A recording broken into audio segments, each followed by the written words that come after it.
A black man was filming a speech being given by the President of the United States at the podium. Suddenly, he noticed the president's bodyguard looking off toward a window in the distance. Without hesitation, the black man quickly turned the camera toward the window ledge across from him. There seemed to be a shadow moving past it. The man was puzzled, as that spot should have been cleared before the president's arrival. As the black man shifted the camera back, 2 gunshots rang out, and the president collapsed to the ground. The crowd scattered in all directions, and the shadow he had seen earlier vanished without a trace. At that moment, a suspicious man sprinted toward the podium. Reacting quickly, the bodyguard tackled him to the ground. His professional instincts told him the man was a threat, but the man claimed to be a local police officer. The bodyguard didn't buy it and ordered his subordinates to arrest him. Suddenly, the man noticed a cold-eyed woman in the crowd, walking toward them. She threw a package toward the podium and quickly turned to flee. The man realized something was wrong and shouted that there was a bomb, but the nearby bodyguards didn't believe him. Meanwhile, they began scanning the area for any useful clues. The black man, who had been reviewing footage on his camera, caught the attention of one of the bodyguards. The bodyguard rushed over, and by replaying the video, he saw the figure by the window. Although the footage didn't capture the moment the person fired,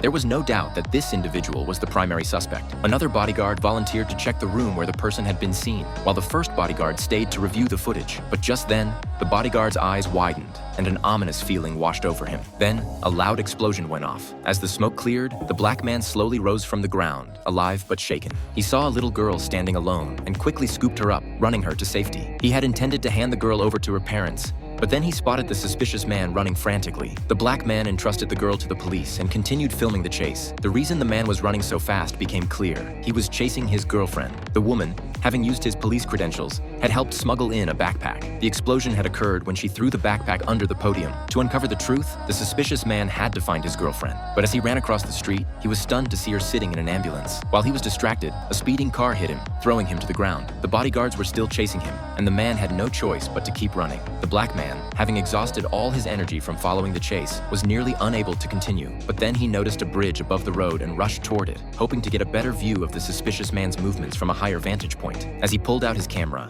he was horrified to witness the man being shot dead by arriving police officers. The large bearded man collapsed to the ground,